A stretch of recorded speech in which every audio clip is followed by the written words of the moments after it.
سنت میں سے ہے، جب لوگوں کو بتایا جاتا ہے کہ نکاح کرنا نبی کی سنت ہے، تقریر کی جاتی ہے کہ نکاح کرنا نبی کی سنت ہے، تو سنت کی ادائیگی بھی ایسے ہو کہ یہیں پر سنت کے ساتھ فرض بھی ادا ہو جائے، فرض اعظم ادا ہو جائے، اور بتا دیا جائے نکاح جب نکاح ہے جب ایمان بچے گا تو نکاح بچے گا، ایمان نہ بچا تو نکاح نہیں بچے گا۔ تو پہلے اس کی فکر کرو کہ نکاح کرنے کے ساتھ ساتھ نکاح بچتا کیسے ہے۔ جب تک تم وہابیوں سے بچو گے تمہارا نکاح بچے گا۔ اللہ اکبر یا رسول اللہ،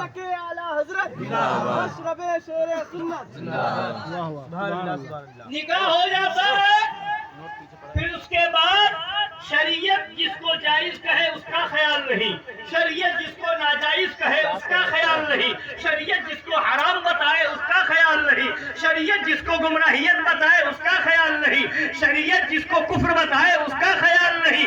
جو جس کی سمجھ میں آئے وہ بول دے، وہ زبان سے نکال دے۔ اب بعض موقع پر ایسا ہوتا ہے کہ لوگ اسلام اور شریعت اور دین کو ہلکا سمجھ کر کے ایسی باتیں نکال دیتے ہیں کہ ایمان چلا جاتا ہے، اور جب ایمان چلا گیا تو نکاح چلا گیا، اور جب نکاح چلا گیا تو جو بچہ پیدا ہوا وہ حلالی ہی نہ ہوا، اور جب بچہ حلالی ہی نہ ہوا تو وہ ماں کی قدر کیا کرے گا، وہ باپ کی قدر کیا کرے گا، وہ خاندان کی قدر کیا کرے گا، وہ کیا بتائے گا صحیح کیا ہے غلط کیا ہے۔ اس لیے سن لو، جب سچا سنی ہوگا وہابیوں سے دور ہوگا تو اس کا بچہ حلالی ہوگا، اور جب وہابیوں میں رشتہ ہوگا دیوبندیوں سے رشتہ ہوگا تو بچہ حلالی ہو ہی نہیں گا۔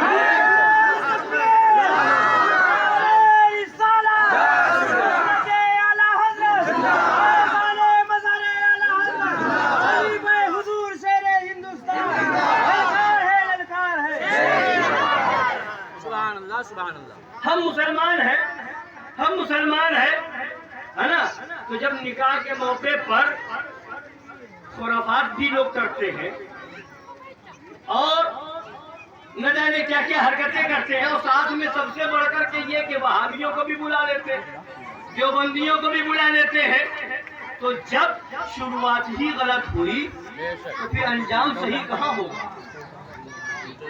اور انشاءاللہ تعالی جب ایسے طریقے سے شادی کی جائے گی کہ نکاح سنت رسول پر عمل بھی ہوگا اور گستاخ رسول کا بائیکاٹ بھی ہوگا، تو انشاءاللہ اس نکاح کی برکت یہ ہوگی کہ جو بچہ پیدا ہوگا وہ حسینی غلام پیدا ہوگا اور اعلان کرے گا تجھ سے اور جنت سے کیا مطلب، وہابی دور ہو، ہم رسول اللہ کے جنت رسول اللہ۔ یا علی مصطفیٰ کے نور عین، فاطمہ کے دل کا چین، خلیفہ حضور مشاہد ملت، خلیفہ حضور شیر ہندوستان، حیدری۔ اس لیے سن لو، نکاح سنت ہے، وہابیوں سے بچنا فرض ہے۔ فرض پہلے ہے، سنت بعد میں ہے، تو سنت پر عمل کرنے سے پہلے فرض پر عمل کرو، ہے کہ نہیں۔ اب سنیے ایک مسئلہ آپ کو بتاؤں، نماز میں سنت بھی ہے، فرض بھی ہے، واجب بھی ہے نا۔ کچھ نمازیں فرض ہیں، کچھ واجب ہیں، اور کچھ سنت ہے، اور کچھ نفل ہے کہ نہیں۔ فجر میں 2 فرض ہے، ظہر میں 4 فرض ہے، عصر میں 4 فرض ہے، مغرب میں 3 فرض ہے، عشاء میں 4 فرض ہے اور 3 واجب ہے، وتر واجب ہے نا۔ اور باقی سب یا تو سنت یا نفل۔ اب بیٹھے ہیں قاری حضرت اعتبار علی صاحب قبلہ، حضرت قاری غلام رفاعی صاحب قبلہ، آپ کے امام صاحب، قاری صاحب، سب علماء کرام موجود ہے۔ پوچھئے، سنیے گا غور سے، یہ سنتیں کیوں ہیں، یہ نفل کیوں ہے؟ تو فرمایا گیا یہ اس لیے ہے کہ فرض ادا کرنے میں، فرض کی ادائیگی میں اگر کہیں کوئی غلطی ہو گئی ہو ہمیں یاد نہیں، بھول ہو جائے یا کچھ کمی رہ جائے تو سنت کے پڑھنے سے، نفل کے پڑھنے سے وہ کمی دور ہو جائے گی، وہ کمی سنت پڑھنے سے فرض میں کمی ہو گئی ہوگی تو وہ کمی دور ہو جائے گی، نفل پڑھنے سے فرض میں کمی ہو گئی ہوگی تو کمی دور ہو جائے گی۔ کوئی بے وقوف فرض ہی نہ پڑھے، سنت ہی سنت پڑھے تو پورا فرض چھوڑ کر کے کون سی کمی دور کرے گا؟ تو فرض سنت اس لیے ہے کہ فرض ادا کرنے کے بعد جب سنت ادا کرو گے کوئی کمی رہ گئی ہوگی تو اس سے دور ہو جائے گی۔ تو نکاح سنت ہے، وہابیوں سے بچنا فرض ہے، پہلے فرض پہ عمل کرو پھر سنت پہ عمل کیا جائے گا۔ اور اگر وہابیوں کو بلایا، دیوبندیوں کو بلایا، ان کو دعوت کھلائی، ان کے وہاں گئے تو قسم خدا کی یہ سنت نہیں ہے بلکہ سنت کے نام پہ دھوکہ ہے، یہ قبول نہیں ہوگا، ہے نا؟ اس لیے جو پہلے ضروری ہے اس پر عمل پہلے ہو، دعوت بعد میں بانٹو، شادی کارڈ میں پہلے لکھواؤ، وہابی نہیں آئے گا، دیوبندی نہیں آئے گا، غیر مقلد اہل حدیث کہلانے والا خبیث نہیں آئے گا، رافضی نہیں آئے گا، کوئی صلح کلی نہیں آئے گا۔ یہ آپ اعلان کریں، اور جب یہ پاک صاف ستھری شادی ہوگی تو انشاءاللہ تبارک تعالیٰ اللہ کی طرف سے رحمتوں کا نزول ہوگا، برکتیں نازل ہوں گی۔ اس لیے اپنا عقیدہ بھی مضبوط رکھو اور اپنا نکاح بھی مضبوط رکھو، ہے نا؟ اور مضبوط سے پڑھاؤ گے تو مضبوط ہوگا، ہے نا؟ اور جب پڑھانے والا ہی پلپلا ہو جو وہابی کا بھی پڑھا دے، دیوبندی کا بھی پڑھا دے، پھر یہاں سنیوں میں بھی پڑھا دے، تو ایسے مولویوں سے بھی بچو۔ اس لیے کہ اگر کوئی مولوی دیوبندی کا نکاح پڑھائے گا، جائز سمجھ کے پڑھائے گا، تو سنو اس کا خود نکاح چلا گیا، پڑھانے والے مولوی کا نکاح خود ختم ہو گیا، اس کی بیوی نہ رہی، پھر بھی اگر وہ رکھے ہوئے ہیں تو وہ زناکار ہے۔ تو پھر ایسوں کو بلا کر کے نکاح نہ پڑھاؤ، پہلے جانچ لو سچے طریقے سے اعلیٰ حضرت والا ہے کہ نہیں ہے، غریب نواز والا ہے کہ نہیں ہے، غوث اعظم والا ہے کہ نہیں ہے، امام حسین والا ہے کہ نہیں۔ اگر سچا حسینی ہے تو وہ ہمارا امام بھی بنے گا اور ہمارے وہاں نکاح بھی پڑھائے گا۔ اس لیے اپنا عقیدہ مضبوط رکھو، ہے نا؟ حسینی ہے تو حسینی بن کے رہیں گے۔ تو یہ مسئلہ یاد رکھیے، وہابیوں سے بچنا، دیوبندیوں سے بچنا فرض ہے، اس لیے کہ اگر گناہ تو اور بھی گناہ کے کام ہوتے ہیں نا، داڑھی منڈانا بھی گناہ کا کام ہے، نماز چھوڑنا بھی گناہ کا کام ہے، شراب پینا بھی گناہ کا کام ہے، جوا کھیلنا بھی گناہ کا کام ہے، مگر یہ گناہ تو ہے، مگر یہ وہ گناہ نہیں کہ جس کی وجہ سے ایمان چلا جائے۔ مگر وہابیوں کے ساتھ بیٹھنا، دیوبندیوں کے ساتھ بیٹھنا یہ وہ گناہ ہے کہ ایمان بھی چلا جائے گا، تمہارا عقیدہ بھی خراب ہو جائے گا اور پتہ بھی نہیں چلے گا۔ اس لیے ایمان بچانے کی فکر کرو، اس لیے کہ بخشش کل قیامت کے دن نہ داڑھی کی بنیاد پر ہوگی نہ نماز کی بنیاد پر ہوگی، بخشش صرف اور صرف عشق رسول کی بنیاد پر، صرف نبی کی محبت کی بنیاد پر بخشش ہوگی۔ سچے عاشق رسول بنو۔ ایمان کیا ہے؟ ایمان کیا ہے؟ بس مختصر سی بات سن لیجئے اور اس کے بعد اپنی بات مکمل کروں۔ سنیے، ایمان کیا ہے؟ ہر کوئی دعویٰ کرتا ہے ہم ایمان والے ہیں، ہم ایمان والے ہیں، ہم پکے مسلمان ہیں، ہر کوئی دعویٰ کر لیتا نہیں کر لیتا ہے، مگر قرآن پاک کیا کہہ رہا ہے؟ اعوذ باللہ من الشیطان الرجیم، بسم اللہ الرحمن الرحیم، الف لام میم، احسب الناس ان یترکوا ان یقولوا آمنا وهم لا یفتنون۔ کیا لوگ اس گھمنڈ میں ہیں کہ اتنا کہہ لینے پر چھوڑ دیے جائیں گے کہ ہم ایمان لے آئے اور بخشش اور آزمائش نہ ہوگی؟ ابھی اجازت ہے؟ سن لیجئے، اجازت بھی جب تک آ جائے جب تک آپ سنتے رہیے۔ تو اللہ تعالیٰ کا ارشاد سنا رہا ہوں، کیا فرما رہا اللہ تبارک تعالیٰ؟ کیا لوگ، مفہوم آیت کریمہ، کیا لوگ اس گھمنڈ میں کہ اتنا کہہ لینے پر چھوڑ دیے جائیں گے کہ ہم ایمان لے آئے، ہم مسلمان ہو گئے اور آزمائش نہیں ہوگی؟ یعنی قرآن کہہ رہا ہے صرف اتنا کہہ دینے سے چھٹکارا نہیں ملے گا کہ ہم ایمان لے آئے، ہم مسلمان ہو گئے، نہیں، فرماتا ہے آزمائش ہوگی، تمہیں آزمایا جائے گا، اگر آزمائش میں پورے نکلے تب مسلمان ٹھہرو گے، تب مومن کہلائے جاؤ گے۔ صرف دعویٰ کر لینا ہم مسلمان ہیں، ہم مسلمان ہیں، ہم ایمان والے، یہ صرف دعویٰ کام نہ آئے گا، آزمائش ہوگی۔ اب اعلیٰ حضرت نے کیا پیارے انداز میں سمجھایا، کہیے سبحان اللہ، سمجھا دوں آزمائش کیسے ہوگی؟ فرماتے ہیں آزمائش میں، کسی چیز کی آزمائش میں یہی دیکھا جاتا ہے کہ جو چیزیں اس کے حقیقی اور واقعی ہونے کو ضروری ہے وہ اس میں ہیں یا نہیں۔ اگر وہ چیزیں ہیں تب کہا جائے گا وہ چیز ہے، اور اگر نہیں ہے تو کہہ دیا جائے گا نہیں۔ مثال کے طور پر آپ نے کہا چائے لے آؤ، آپ نے کیا کہا؟ چائے لے آؤ۔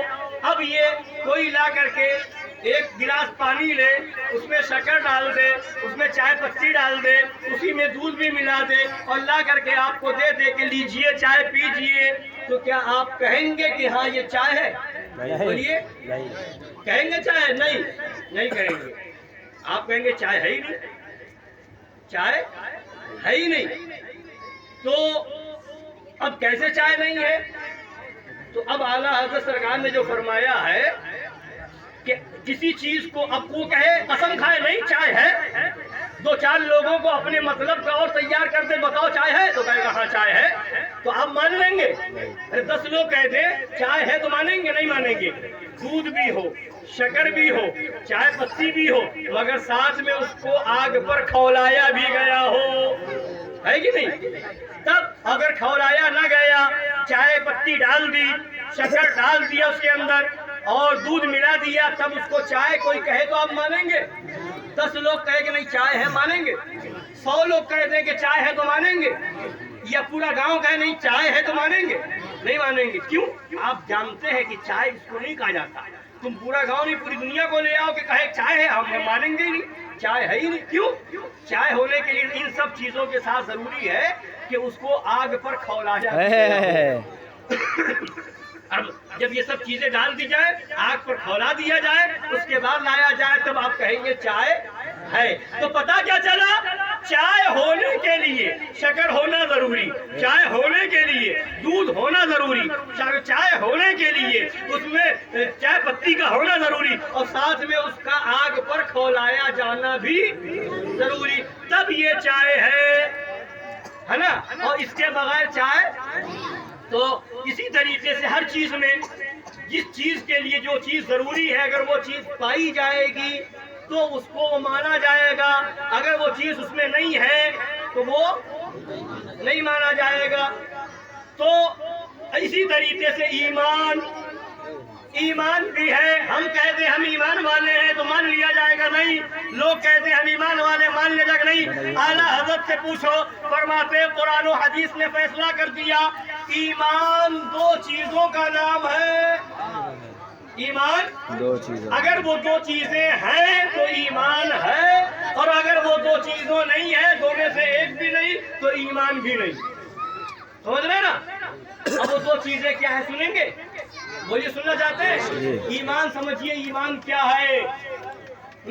آج تقریریں ہو رہی ہیں، جمعہ میں مسجد میں مولوی صاحب بیان کر رہے ہیں، امام صاحب بیان کر رہے ہیں، جلسے بھی ہو رہے ہیں، جلوس بھی ہو رہے ہیں، ساری چیزیں ہو رہی ہیں، یہ کرو یہ کرو یہ کرو، داڑھی رکھنا ضروری ہے، ماں باپ کی خدمت ضروری ہے، پڑوسی کا حق ضروری ہے، اور ایسا ضروری ہے ویسا ضروری ہے، مگر یہ سب ضروری کب ہے؟ ایمان کے بعد ہے۔ ایمان پہلے سمجھو، ایمان ہی نہیں سمجھا اور پھر سب کچھ بتاتے رہو، کوئی مطلب نہیں۔ ایمان کے لیے 2 چیزیں ضروری، کتنی؟ زور سے بولیے، یاد رکھیں گے؟ کتنے لوگ یاد رکھیں گے؟ نہیں یاد رکھیں گے؟ یاد رکھیں گے نا؟ سب لوگ انشاءاللہ یاد رکھیں گے، ہے نا؟ تو اب سنیے، اعلیٰ حضرت فرماتے ہیں ایمان کے حقیقی واقعی ہونے کے لیے 2 چیزیں ضروری ہیں۔ ایک، رسول پاک صلی اللہ تعالی علیہ وآلہ